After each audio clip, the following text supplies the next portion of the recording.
नमस्कार दोस्तों, स्वागत है आप सभी लोगों का आपके अपने चैनल MG एकेडमी पर। दोस्तों, हम उम्मीद करते हैं कि आप लोग जहां भी होंगे स्वस्थ होंगे और अपनी पढ़ाई को बहुत ही अच्छे से और बहुत ही मज़े से कर रहे होंगे।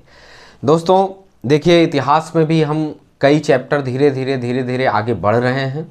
बस आप लोगों से एक ही विनती है कि क्लास को डेली अटेंड करें, अच्छे से पढ़ें और नोट्स अपने हाथ से तैयार करें। क्योंकि देखिए, हम PDF वगैरह आपको देंगे, लेकिन नोट्स अपने हाथ से बनाए नोट्स का एक अलग महत्व होता है। क्योंकि जब रिवीजन का टाइम आता है, हम आपको PDF दे देंगे। काफ़ी बातें ऐसी होंगी जो शायद मैं यहाँ बोलूँ, यहाँ लिखूँ और PDF में ना हो, या ना लिख पाऊँ। केवल लिखा हुआ तो खैर होगा PDF में, पर जो बोलूँ और शायद वो ना हो। पर आप जब बनाएंगे तो अपनी भाषा में बनाएंगे, और जब रिवीजन का टाइम आता है तो अपने ही हाथ का नोट्स काम आता है, क्योंकि आप उसको जल्दी जल्दी रिवाइज कर पाते हैं। तो नोट्स बनाते रहिए, हमारे साथ जुड़े रहिए। देखिए, बस इतना कह सकता हूँ कि विश्वास आपको करना है। हम पे विश्वास जितना ज़्यादा आप करेंगे, आपके लिए एग्ज़ाम में उतना ज़्यादा फल लेके आएगा आपका विश्वास। ठीक है, क्योंकि हमने पहले भी कहा है कि विश्वासो फलदायका, विश्वास ही जो होता है वो फल देता है। ठीक है, तो विश्वास करिए, साथ जुड़िए।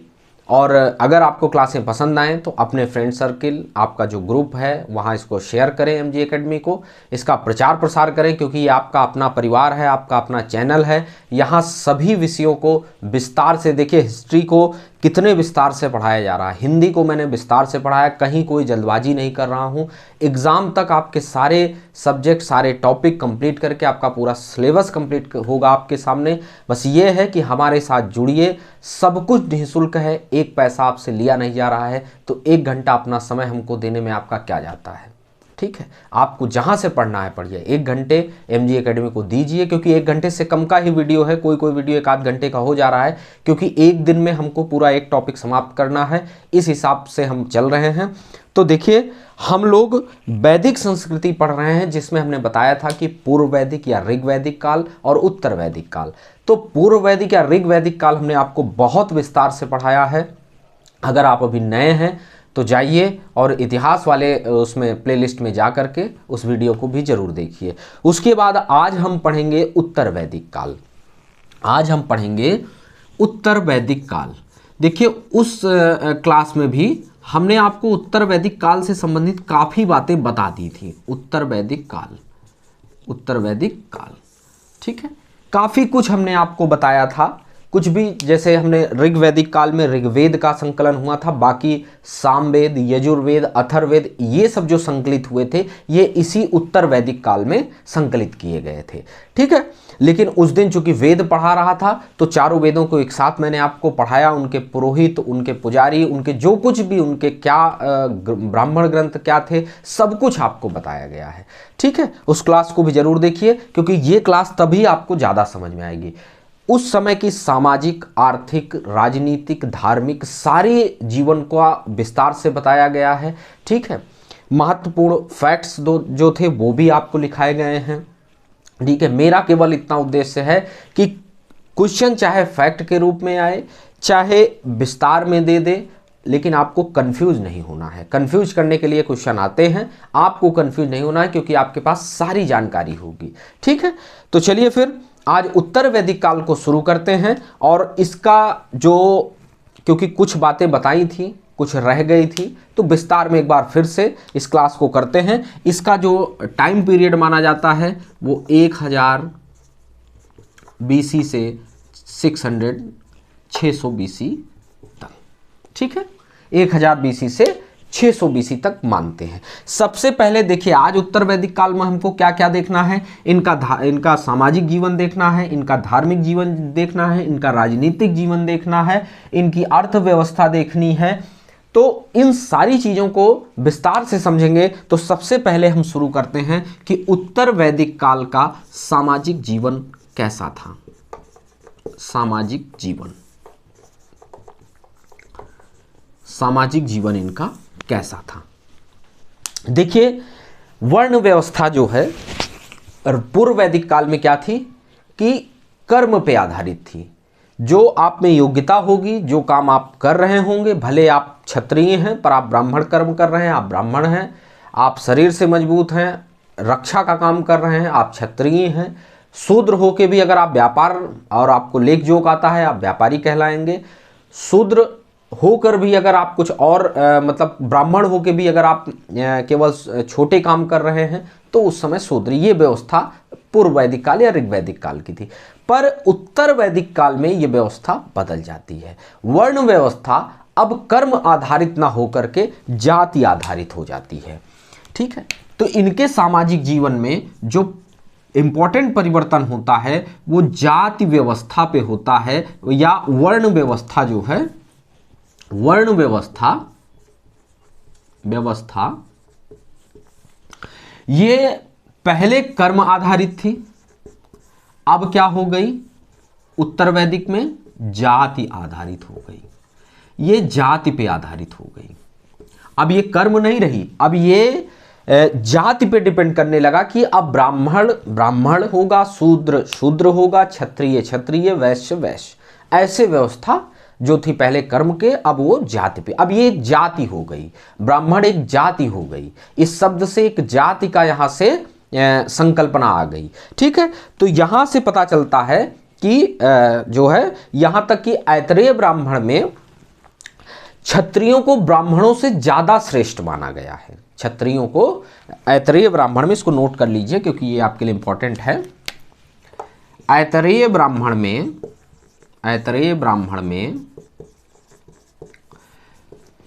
क्षत्रियों को ब्राह्मण से श्रेष्ठ माना गया है। ब्राह्मण से श्रेष्ठ माना गया है। ठीक है, ये कुछ नहीं था, ये केवल एक मतलब उच्चता की लड़ाई थी।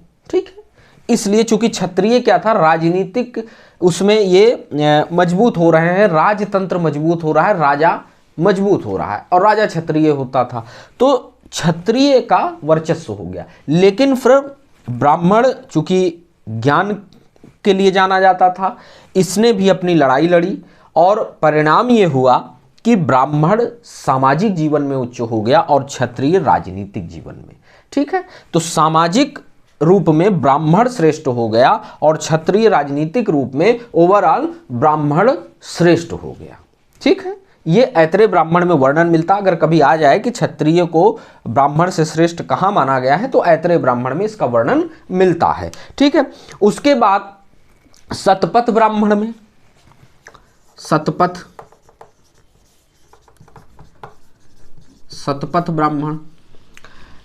ब्राह्मण में चारों वर्णों के बुलाने के तरीके से जो उनको बुलाया जाता था, उनके लिए संबोधन जो था, उससे आप समझेंगे कि श्रेष्ठता क्या, मतलब कैसे कैसे थी, कैसे डिवाइड थी।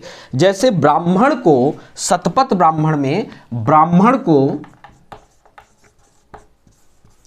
आइए शब्द से संबोधित किया गया है, क्षत्रिय को आओ शब्द से संबोधित किया गया है, वैश्य को जल्दी आओ, वैश्य को जल्दी आओ, और शूद्र को दौड़ कर आओ, दौड़ कर आओ। इन शब्दों से आप श्रेष्ठता का अनुभव लगा सकते हैं कि ब्राह्मण सर्वश्रेष्ठ था, उसके बाद क्षत्रिय था, फिर वैश्य था और फिर शूद्र था। ब्राह्मण के लिए आइए रिस्पेक्ट से, क्षत्रिय के लिए आओ, वैश्य के लिए जल्दी आओ, और शूद्र के लिए कि दौड़ कर आओ, दौड़ कर आओ, अगर बुलाया गया तो दौड़ कर आओ।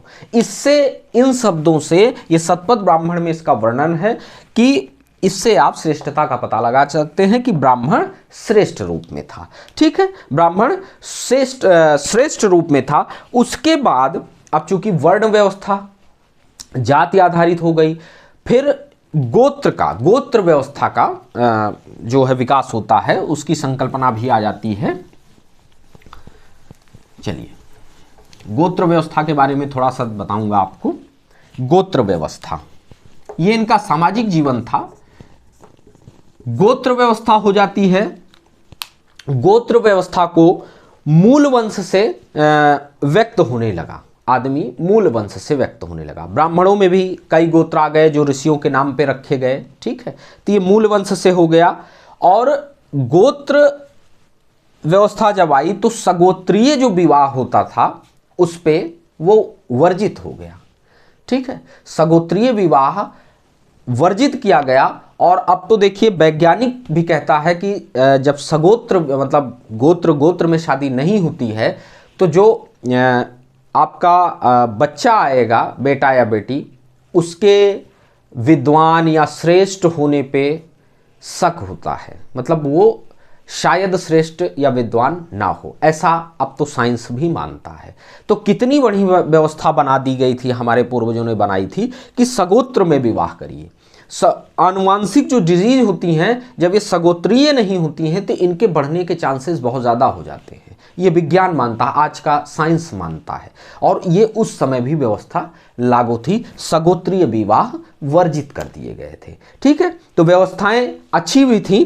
ठीक है, उसके बाद देखिए चूंकि गोत्र व्यवस्था हो गई, जाति व्यवस्था आ गई, फिर गोत्र व्यवस्था आ गई, फिर 4 आश्रमों का भी वर्णन मिलता है। इनके यहाँ 4 आश्रमों की व्यवस्था थी, 4 आश्रमों की व्यवस्था थी। समाज में 4 आश्रमों की व्यवस्था हो गई, 4 आश्रमों की व्यवस्था हो गई। देखिए 16 जो संस्कार होते हैं गर्भाधान से शुरू हो करके दाह संस्कार तक, मनुष्य जीवन में 16 संस्कार होते हैं। जब गर्भाधान होता है, शिशु जो है माता के गर्भ में आता है, तो तब से लेकर के अंतिम समय तक दाह संस्कार तक 16 संस्कार माने गए हैं। तो इन 16 संस्कारों में उपनयन संस्कार होता था। ये कब होता था? ये 8 वर्ष के आसपास होता था। ब्राह्मणों का, क्षत्रियों का 11 वर्ष के आसपास होता था। ठीक है, तो जब ये लोग उपनयन संस्कार होता था तब ये शिक्षा के लिए निकलते थे। अब गुरुकुल व्यवस्था थी तो देखिए आश्रम व्यवस्था जो थी वो 4 भागों में थी। ब्रह्मचर्य, गृहस्थ,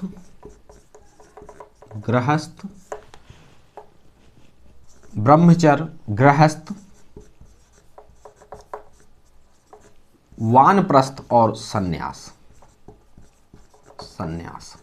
ठीक है, ब्रह्मचर्य का क्या था कि इसका जो आर्यों ने चूंकि 100 वर्ष मानव की आयु को एक माना था, तो उसमें 0 से 25 वर्ष तक ब्रह्मचर्य का पालन था। 0 से 25 वर्ष, 0 मतलब जन्म से, 0 मतलब जन्म से 25 वर्ष तक ब्रह्मचर्य होगा।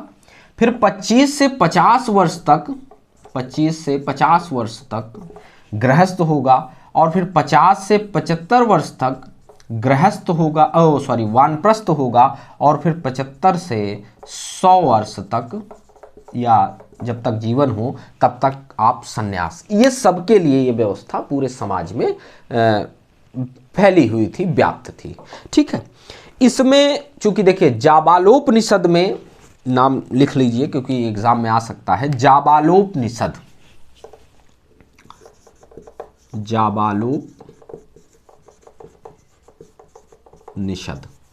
जाबालोपनिषद में 3 आश्रमों का वर्णन मिलता है।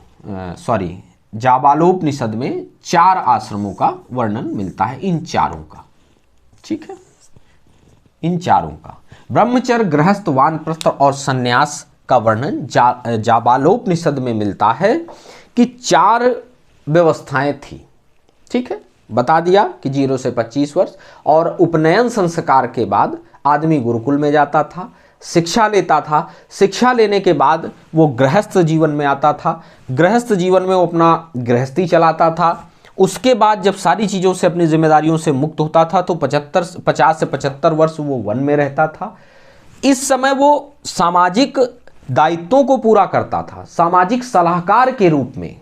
सामाजिक दायित्व मतलब सामाजिक सलाहकार के रूप में ये वन में रहकर सलाह देता था राजा को या जिसको भी ज़रूरत होती थी। लेकिन जब 75 से पूरा होता था तब ये सन्यास में पूरी तरीके से अपने आप को ईश्वर को समर्पित कर देता था।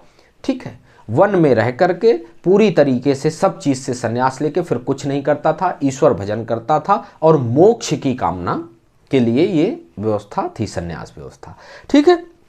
तो और छांदोग्य उपनिषद में, जाबालोपनिषद में इन चारों आश्रमों का मिलता है, और छांदोग्य उपनिषद में,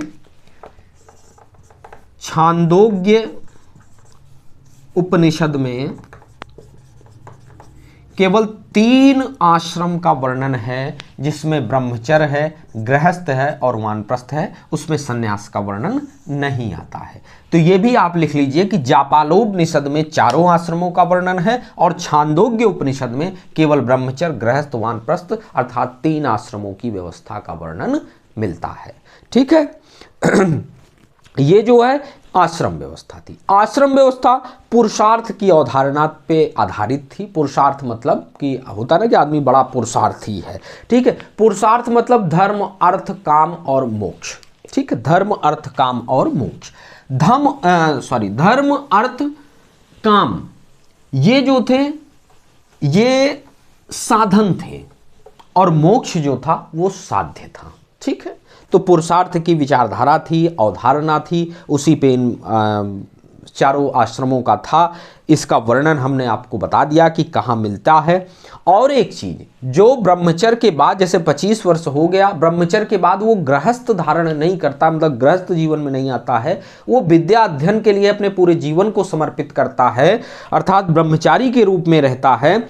उसको जो नहीं, मतलब जो गृहस्थ आश्रम में नहीं आता था 25 वर्ष के बाद, उसके लिए एक शब्द का प्रयोग होता था या उसको नैष्ठिक कहा गया है। नैष्ठिक, आप इसको लिखिएगा पूरा विस्तार से कि ब्रह्मचर्य के बाद अर्थात 25 वर्ष के बाद जो विद्या अध्ययन बंद नहीं करता था, अपना जीवन विद्या के लिए ही समर्पित करता था, या जो पुरुष विवाह नहीं करता था, उसके लिए नैष्ठिक शब्द का प्रयोग किया जाता था या उसे नैष्ठिक कहा जाता था। लेकिन जो विवाह कर लेता था, जो गृहस्थ आश्रम में आ जाता था, उसको उपकुर्वाण कहा जाता था। उसके लिए उपकुर्वाण शब्द का प्रयोग किया जाता था। तो आप 2 पॉइंट लिखिएगा। ठीक है। कि जो पुरुष विवाह नहीं करता था उसको नैष्ठिक, और जो पुरुष विवाह कर लेता था उसको उपकुर्वाण कहा जाता था। स्त्रियों के संबंध में, जो स्त्री विवाह कर लेती थी, क्योंकि स्त्रियां शिक्षा पाती थी, शिक्षा का अधिकार था उनको, तो जो विवाह कर लेती थी उनको, जो स्त्रियां, जैसे स्त्री गई, उसने शिक्षा ग्रहण किया, उसके बाद वो गृहस्थ आश्रम में आ गई, तो उसको कहा जाता था साधो वधू। ये भी लिखिएगा, साधो वधू। साधो वधू, ये विद्या वाला दा है, धा विद्या वाला, साधो वधू। और जो स्त्रियां विवाह नहीं करती थी उनको ब्रह्मवादिनी कहा गया है। उनके लिए एक शब्द का इस्तेमाल किया गया है या उन्हें ब्रह्मवादिनी कहा जाता था। ब्रह्मवादिनी कहा जाता था। आपको तमाम मिलेंगी, जैसे गार्गी, मैत्रेयी, इन सभी स्त्रियों का वर्णन मिलता है। ये विदुषी थी और ये विद्या के लिए ही, ज्ञान के लिए अपने जीवन को समर्पित की थी। तो ये शब्द, जो ज्ञान के लिए, जो विद्या के लिए स्त्रियां शिक्षा के बाद और आगे शिक्षा लेती थी, विद्या अध्ययन करती थी, ज्ञान प्राप्त करती थी, उनको ब्रह्मवादिनी, और जो विवाह कर लेती थी उनको शादो वधू कहा जाता था। उनके लिए एक शब्द का प्रयोग होता था, शादो वधू होता था। और एक चीज था, ये चूंकि इसका वर्णन आगे है, लेकिन अब ये चूंकि सामाजिक जीवन चल रहा है, शिक्षा की बात हो रही है, तो मैं आपको बता दूं कि शिक्षक भी 2 प्रकार के होते थे। जो गुरुकुल में शिक्षा देते थे वो 2 प्रकार के होते थे। शिक्षक जो थे, अभी इसका जो है आगे वर्णन मिलता है, आगे इसके प्रमाण मिलते हैं, लेकिन ये यहां बताना जरूरी है। शिक्षक भी 2 थे, एक उपाध्याय थे, एक उपाध्याय होते थे और एक आचार्य होते थे। अंतर क्या था दोनों लोगों में? शिक्षा दोनों लोग देते थे, गुरुकुल दोनों लोग चलाते थे। उपाध्याय जो थे ये शुल्क लेकर शिक्षा देते थे, शुल्क लेकर शिक्षा देते थे, शिक्षा देते थे। ठीक। लेकिन आचार्य जो थे ये निःशुल्क शिक्षा देते थे, ये कोई शुल्क नहीं लेते थे, ये निःशुल्क शिक्षा देते थे। योग्यता पात्रता के आधार पर आपका ये चयन करते थे और आपको निःशुल्क शिक्षा देते थे। ये उपाध्याय जो थे ये शुल्क लेकर शिक्षा देते थे। ठीक है, तो ये इनका शिक्षा व्यवस्था थी। इनके आश्रम के जाति व्यवस्था आपको बताई गई, आश्रम व्यवस्था बताई गई, उसके बारे में जो भी महत्वपूर्ण जानकारियां थी आपको बताई गई। इस समय के समाज में स्त्रियों की दशा क्या थी ये भी जानना आपके लिए बहुत जरूरी है। स्त्रियां जो थी ऐतरेय ब्राह्मण में थोड़ा स्त्रियों का तुलनात्मक रूप में ऋग वैदिक काल के तुलना में स्त्रियों की दशा में गिरावट आती है। ठीक है, गिरावट कैसे आती है, ये सब जितना भी यहाँ आपको बोला या लिखाया जा रहा है ये सभी आपके एग्जाम के लिए बहुत महत्वपूर्ण है। तो कुछ भी स्किप मत करिएगा, वीडियो को एकदम स्किप करके मत देखिएगा। ठीक है, और ऐसा भी बिल्कुल मत करिएगा कि वीडियो प्ले करिए उसके बाद मत देखिए। देखिए, शिक्षा क्या है, मनोरंजन नहीं है। शिक्षा के लिए आपको परिश्रम करना पड़ता है। ठीक है, जब वीडियो आए आप आराम से अपनी टेबल कुर्सी पे बैठिए, 1 घंटे के लिए मतलब समर्पित कर दीजिए। भाई अगर आप 8 घंटे नहीं पढ़ रहे हैं तो फिर आपका सिलेक्शन खतरे में है। ठीक है, अगर आपको सिलेक्शन लेना है मित्रों तो आपको समय देना पड़ेगा। फिर वीडियो की लंबाई चौड़ाई पे ध्यान मत दीजिए। ठीक है, हो सकता है अगर मैं 2-2 घंटे का वीडियो एक एक टॉपिक पे बनाऊं तो आपको और जानकारी दे सकता हूं। इनफैक्ट जो पीसीएस प्री देने वाले हैं उनकी मेंस की भी मैं लगभग तैयारी करा सकता हूं। लेकिन चूंकि प्री पे फोकस है तो इसलिए जो है जो बहुत इंपॉर्टेंट है प्री के लिए उसी का यहाँ उसी पे चर्चा की जाती है। ठीक है, तो स्त्रियों की दशा में काफी गिरावट आती है इस समय। कब की तुलना में, ऋग्वैदिक काल की तुलना में। ठीक है, क्या होता है ऐतरेय ब्राह्मण में स्त्री दशा पे अगर हम बात कर रहे हैं तो ऐतरेय ब्राह्मण में कहा गया है, ऐतरेय ब्राह्मण में स्त्री को दुख का कारण माना गया है। स्त्री को दुख का कारण माना गया है, दुख का कारण माना गया है, स्त्री को दुख का कारण माना गया है। मैत्रायणी संहिता में स्त्री को पासासुरा, उस समय पासा खेलना मतलब जुए की तरह ही था पासा, सुरा मतलब आप समझ रहे हैं, सुरा मतलब वही मद्यपान वगैरह। ठीक है, उसके बाद तीसरी बुराई कहा गया है। किसमें कहा गया है, मैत्रायणी संहिता में। लिख लीजिए, ऐसे आपका मिलाने के लिए भी आ सकता है इसलिए आपको लिखा रहा हूं। मैत्रायणी संहिता में पासासुरा के बाद, पासासुरा के बाद तीसरी बुराई कहा गया है। तीसरी बुराई कहा गया है किसको, स्त्री को, स्त्री को। तीसरी बुराई स्त्री को कहा गया है। ठीक है, स्त्री को तीसरी बुराई कहा गया। ऐतरेय ब्राह्मण में स्त्री को दुख का कारण माना गया है। मैत्रायणी संहिता में पासासुरा के बाद तीसरी बुराई कहा गया है स्त्री को, तीसरी बुराई कहा गया है स्त्री को।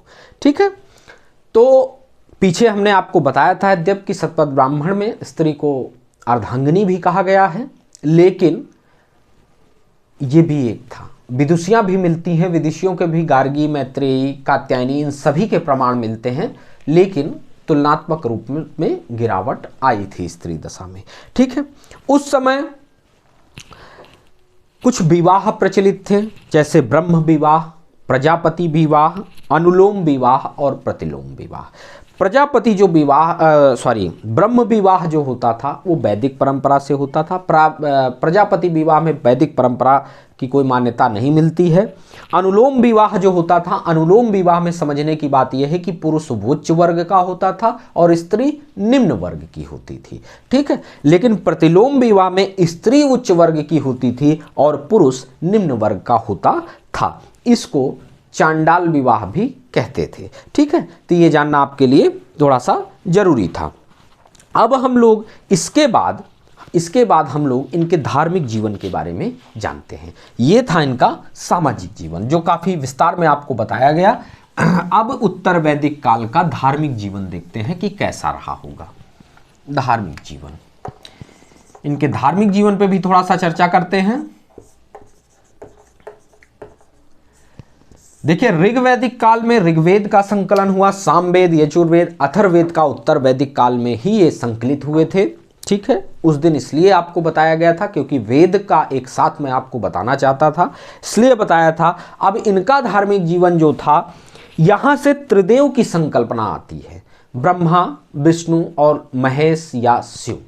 ब्रह्मा को सृष्टिकर्ता कहा जाता था, शिव को संहारकर्ता या दंड देने वाले देवता के रूप में जाना जाता था, लेकिन विष्णु को पालनकर्ता के रूप में मानते थे कि ये जो कुछ भी उनको जीवन मिला है, जैसा भी उनका जीवन चल रहा है, ये सब भगवान विष्णु पालन करता थे। ठीक है, तो भगवान विष्णु का काफी महत्व था उस समय। ठीक है, ब्रह्मा का भी वर्णन है, लेकिन वो सृष्टि करता थे। शिव का वो दंड देते थे या संहार करता थे, विष्णु ही पूरा पालन पोषण करते थे, इसलिए विष्णु भगवान का जो है ज़्यादा वो मिलता है।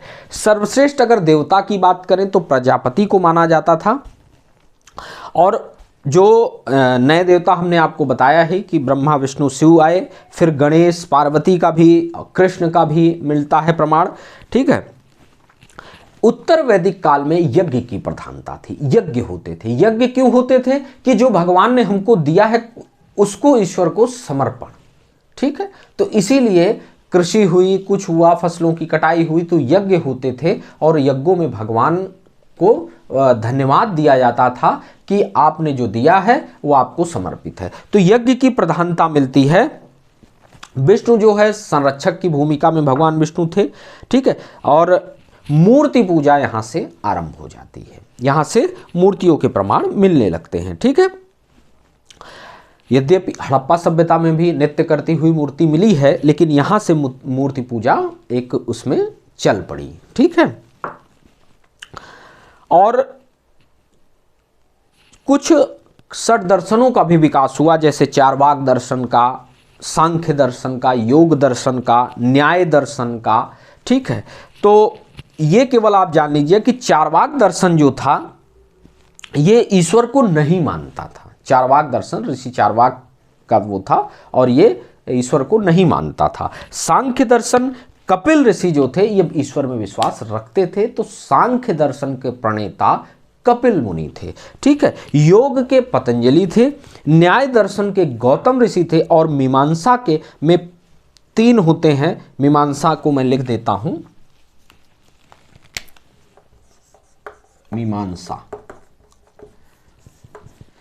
मीमांसा जो ये दर्शन था, इसमें पूर्व मीमांसा,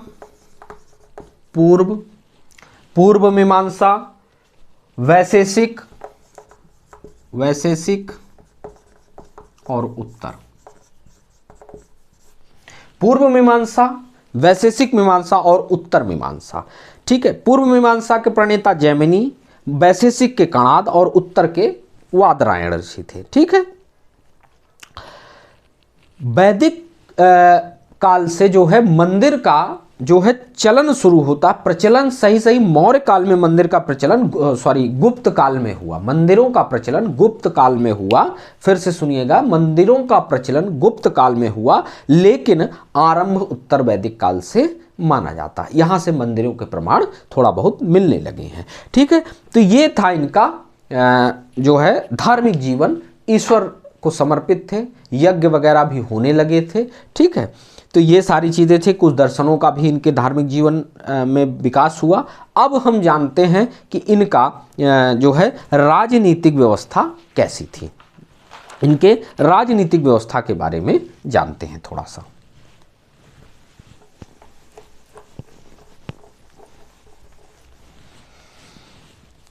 राजनीतिक जीवन, उत्तर वैदिक काल के राजनीतिक जीवन।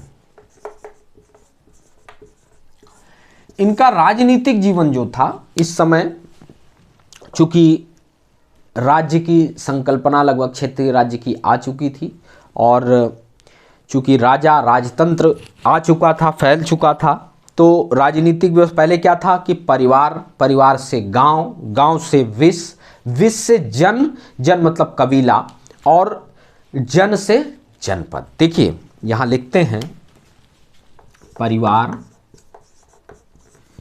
कई परिवार मिला के गांव, फिर फिर विश्व, फिर जन, और फिर जन से जनपद। देखिए ऋग्वैदिक काल में राजा जो था लोगों का राजा था, जन का राजा था, कबीले का राजा। जन मतलब कबीला होता, तो राजा लोगों का राजा था, लेकिन उसको भूमि देने का अधिकार नहीं था। यहां जनपद अर्थात पद को जमीन पे रख देना, जनपद, पद जमीन पे रखना जनपद, और राजा को यहां जमीन देने का अधिकार मिल गया। अर्थात यहां जो है राजा काफी ताकतवर किस उसमें आ गया। ठीक है, ये अब जमीन भी लोगों को दे सकता था, इसको अधिकार था। और यहां से क्षेत्रीय राज्य की संकल्पना आई। क्षेत्रीय राज्य, अब राजा का क्षेत्र बढ़ गया। ये क्षेत्रीय, अभी तक ये लोगों का राजा था, अब ये क्षेत्र का राजा हो गया, इसकी ताकत बढ़ गई, इसके पास थोड़ी बहुत सेना भी होने लगी। ठीक है, तो यहां से क्षेत्रीय राज्य की संकल्पना का उद्भव हो जाता है या उदय हो जाता है। शासन व्यवस्था इनकी राजतंत्रात्मक थी।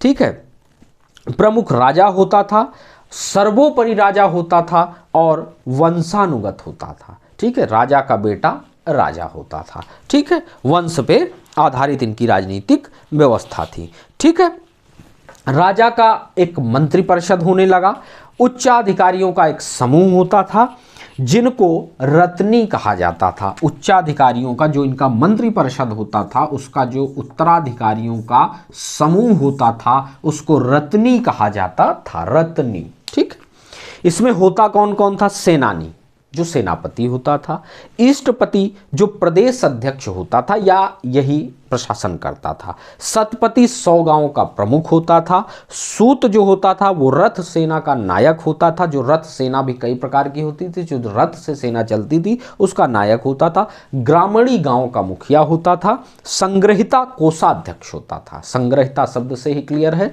ठीक है, और भागदुग जो होता था वो अर्थ मंत्री होता था। ठीक है, तो ये इनका एक मंत्रिपरिषद था।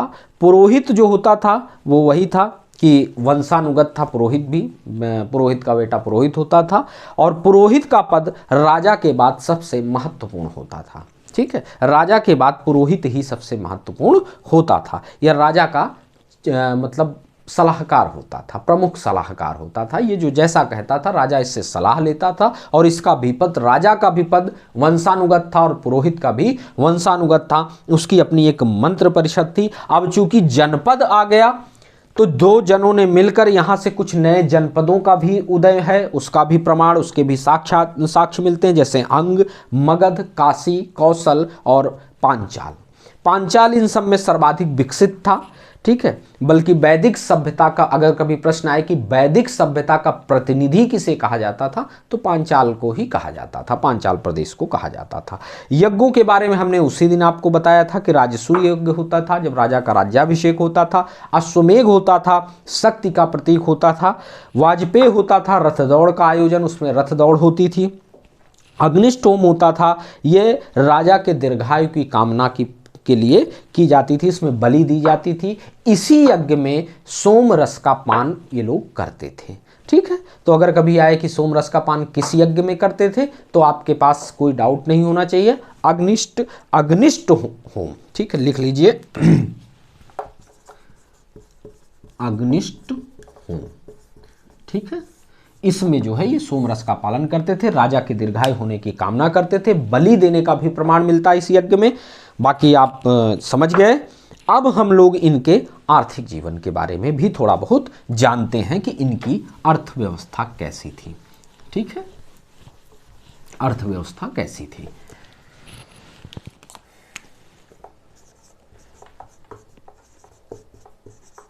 आर्थिक जीवन,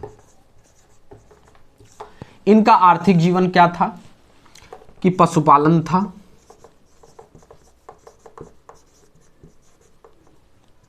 पशुपालन था, कृषि थी, व्यापार भी था। ठीक है, पशुपालन थी, कृषि थी, व्यापार था। ठीक है, तो ये सारी चीजें इनके आर्थिक जीवन के बारे में हम देखेंगे। ऋग्वैदिक काल में पशुपालन जो है प्रमुख था। ठीक है, आर्थिक रूप से अगर देखा जाए कि इनका अर्थव्यवस्था का आधार क्या था, तो पशुपालन था। यहाँ परिवर्तन होता, उस दिन भी हमने थोड़ा सा चर्चा की थी, आज फिर बता रहा हूँ कि ऋग्वैदिक काल में जो प्रमुख था वो पशुपालन था। यहाँ बदलाव होता है, यहाँ प्रमुख कृषि हो जाती है, कृषि हो जाती है प्रमुख। क्यों हो जाती है, अब इसके बारे में जानिए। एक बहुत बड़ी क्रांति होती है, या बल्कि कहिए तो तीसरी क्रांति कह सकते हैं। इनका क्या हुआ कि लोहे का इन्होंने प्रयोग करना शुरू कर दिया, इनको लोहे का ज्ञान हो गया।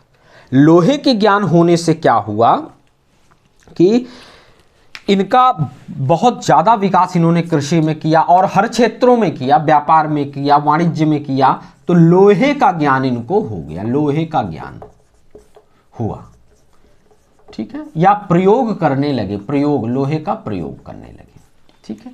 परिणाम क्या हुआ लोहे के प्रयोग से कि वनों की कटाई हुई, अंधाधुंध कटाई हुई। क्यों? क्योंकि कृषि क्षेत्र का फिर विकास हुआ। जब वनों की कटाई हुई तो कृषि क्षेत्र का विकास हुआ, और इसका गंगा घाटी के क्षेत्र में बहुत ज़्यादा वनों का कटाव हुआ, वहाँ कृषि क्षेत्र का विकास हुआ। कृषि क्षेत्र का विकास हुआ, उसके बाद चूंकि लोहे के उपकरण हो गए थे, या पहले पत्थर के थे, अब लोहे के हो गए, तो परिणाम क्या हुआ कि खेतों की बहुत ज़्यादा गहरी जुताई हुई, उससे हल वगैरह इन्होंने बनाया, और उस हल से जो है हल को सिरा कहा गया है। और हल चूँकि उसके मजबूत वो होते थे, तो गहरी जुताई, पहले उतनी गहरी हो नहीं पाती थी, गहरी जुताई हुई, फसलों की पकड़ अच्छी मजबूत हुई। इनके यहाँ जो है जब ज़्यादा उत्पादन हुआ तो अधिशेष हुआ, अधिशेष होने से श्रम विविधता आई, श्रम विविधता में कुछ गैर कृषि कार्य हुए, और गैर कृषि कार्य से क्या हुआ कि नगरीय क्रांति हो गई। ये हुआ लोहे का विकास। क्या क्या हुआ? वनों की कटाई हुई, कृषि क्षेत्र का विकास हुआ, गहरी जुताई हुई, अधिशेष हुआ चूंकि ज्यादा उत्पादन हुआ, फिर क्या हुआ? श्रम विविधता हुई, गैर कृषि कार्य हुए, और गैर कृषि कार्य से क्या हो गया कि नगरीय क्रांति हो गई, नगरीय क्रांति हो गई, लगभग 600 BC के आसपास, ठीक है, आसपास। तो ये हुआ लोहे का। क्योंकि लोहे का प्रयोग शुरू हो गया तो इनका आर्थिक जीवन बहुत तेजी से विकसित हो गया। अब कृषि पे आधारित तो थे ही, व्यापार के भी प्रमाण मिलते हैं कि काफ़ी जगहों पे जो है अच्छे लोहे के संबंधित जो है व्यापार होने लगे। कहीं कहीं प्रस्तर के भी उद्योग का वर्णन मिलता है, प्रमाण मिलते हैं, ठीक है। तो ये सारी चीज़ें हुई। यजुर्वेद में अन्न को ब्रह्मा बोलते थे, अन्न को ब्रह्मा बोलते थे, और हल को सिरा कहते थे। इनकी प्रमुख फसल वही जौ और गेहूं थी। यहाँ उड़द का भी प्रमाण मिलता, और उड़द को माड़ कहते थे, उड़द का प्रमाण मिलता है, उड़द, और इसको माड़ शब्द से इसका प्रयोग करते थे, माड़ शब्द का प्रयोग उड़द के लिए करते थे। व्यवस्थित अर्थव्यवस्था का विकास हुआ, ठीक है। ब्राह्मण ग्रंथों में श्रेणी का भी उल्लेख मिलता है, ठीक है। और व्यापारियों की वाजसनेयी एक संहिता है, उसमें तो व्यापारियों की पूरी सूची मिलती है, ठीक है। और मवेशियों की भी जो है अथर्ववेद में मवेशियों के वृद्धि की भी कामना की गई है। तो प्रश्न अगर आए कि मवेशियों के वृद्धि की कामना किस वेद में वर्णन मिलता है, या मवेशियों की वृद्धि का किस उसमें वर्णन मिलता है, तो अथर्ववेद में मिलता है। मुद्रा का भी इनका व्यापार भी देखिए काफ़ी विकसित हो गया, मुद्रा का भी प्रचलन हुआ। सोने और चांदी की मुद्राएं होती थी, सोने की मुद्रा जो होती थी उसको निष्क कहते थे, निष्क, ये सोने की मुद्रा होती थी, और शतमान ये चांदी की मुद्रा होती थी, ठीक है। इसका भी प्रचलन, व्यापार में इसका प्रयोग होने लगा, अर्थात मुद्रा भी प्रचलन में आ गई। सामान्य जो लेन देन था वही था, वस्तु विनिमय प्रणाली थी, ठीक है। और अब क्या था कि गाय वगैरह भी, निष्क वगैरह, गाय वगैरह दे के वस्तु विनिमय प्रणाली में व्यापार होने लगे कि आप हमसे गाय लीजिए, हम ये दीजिए। निष्क सोने की मुद्रा थी ही। और कुछ बाट की इकाई का भी वर्णन मिलता है, जैसे कृष्णल, रत्तिका और गुंजा। रत्तिका जो थी वो माट की सबसे छोटी इकाई थी, ठीक है, इस समय की। और जो है कर भी नियमित हो गए लगभग, जैसे भाग कर था, शुल्क कर था, बलि था। बलि जो था एक उपहार कर था, जनता पहले ऋग्वेद में भी राजा को उपहार के रूप में देती थी, ठीक है। और कितना देती थी? 1/6वां भाग, जो भी उपज होती थी उसका 1/6वां भाग राजा लेता था। इसको अथर्ववेद में कहते हैं और इसको लोग प्यार से देते थे, ठीक है, कोई दबाव नहीं था, कोई जबरदस्ती नहीं थी। तो ये था इनकी अर्थव्यवस्था, अर्थात ये काफ़ी विकसित अर्थव्यवस्था हो गई, यही समझ लीजिए, ठीक है। ये कहाँ से कहाँ पहुँच गए, हमने आपको विवाह वगैरह के बारे में बता ही दिया है। ये जो लौह की जानकारी मिलती है, ये अतरंजी खेड़ा एटा उत्तर प्रदेश से इसके प्रमाण मिलते हैं। तो ये नोट कर लीजिए आप कि अतरंजी खेड़ा एटा उत्तर प्रदेश से इसके प्रमाण मिलते हैं 1000 BC के आसपास, 1000 BC के आसपास। अब जो नई एनसीईआरटी आ गई है उसमें मानते हैं कि 1500 BC के आसपास लोहे का प्रमाण मिलता है, लेकिन ये था, ठीक है। तो जुताई बुआई कटाई सब लोहा हो गया, तो इनका आसान हो गया अच्छे से, ठीक है। तो ये था इनका उत्तर वैदिक काल के सारे आपको, ठीक है। श्रेणी जो था उसका जो प्रमुख होता था उसको श्रेणिक कहते थे। श्रेणी जो होती थी, श्रेणी, एक मिनट,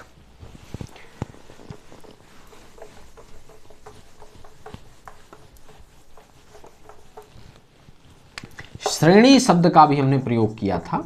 तो इसका जो प्रमुख होता था उसको श्रेणिक कहते थे, श्रेणिक, श्रेणिक ऐसे लिखा जाएगा, ठीक है, श्रेणिक कहा जाता था। इसके जो है बाजार व्यवस्था का जो संचालन के लिए एक वर्ग होता था, ये श्रेणी जो था ये बाजार व्यवस्था का संचालन करता था, बस आप सरल भाषा में समझिए, ठीक है। जो इनकी बाजार व्यवस्था आ गई थी उसका संचालन करता था, उसको श्रेणी कहते थे और जो प्रमुख होता था उसको श्रेणिक कहते थे। लिख दिया है हमने, ठीक है। तो ये सारी चीज़ था, इनका व्यवस्थित व्यापार हो गया। कुछ जनपदों का भी उदय हुआ, उसका भी हमने आपको बताया। और एक चीज़ था, उत्तर वैदिक काल को महाकाव्य काल भी कहते हैं। क्यों कहते हैं इसको बता देते हैं, ठीक है। कुछ भी आपका छूटना नहीं चाहिए क्योंकि एग्जाम में कैसे भी क्वेश्चन आ सकता है। तो उत्तर वैदिक काल को महाकाव्य काल भी कहा गया है।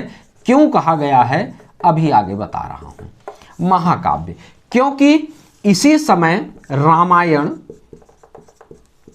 और महाभारत का जो है विकास देखने को मिलता है।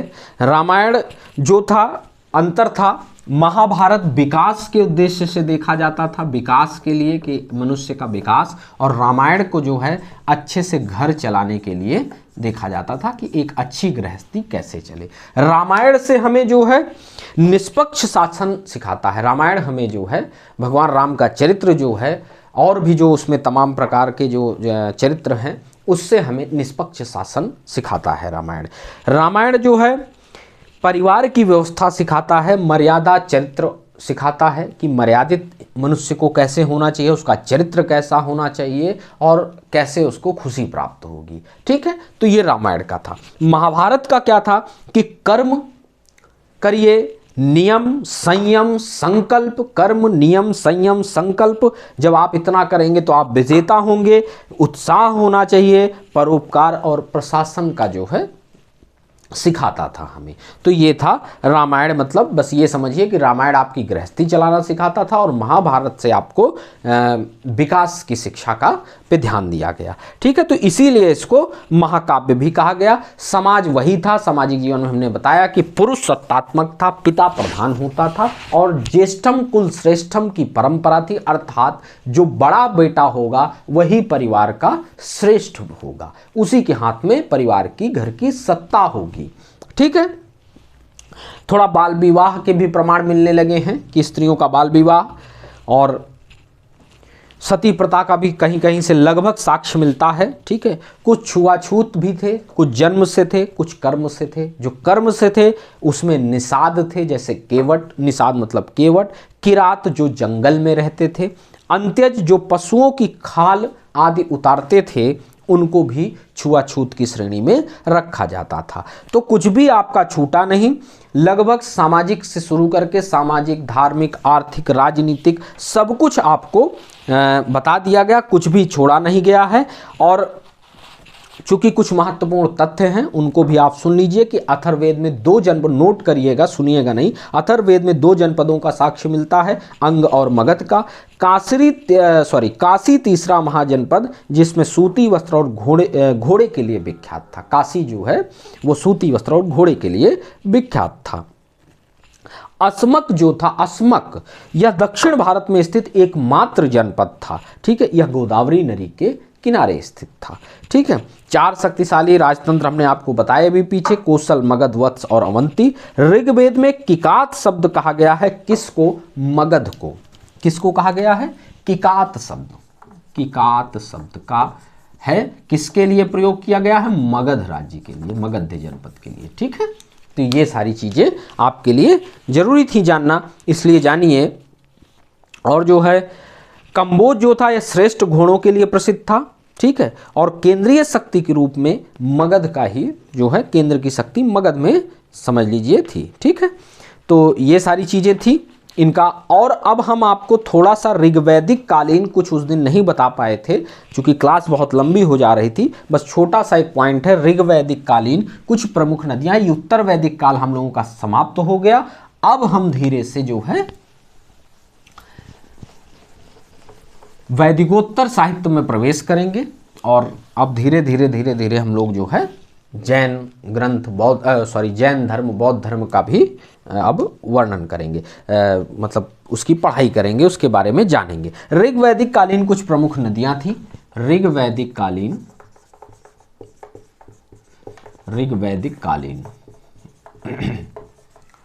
प्रमुख नदियां,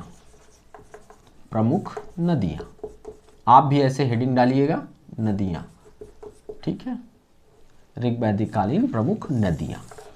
एक तरफ लिखिएगा नदी और एक तरफ लिखिएगा प्राचीन नाम। जैसे सिंध नदी को सिंधु, वर्तमान में सिंध कहा जाता है, प्राचीन नाम सिंधु था।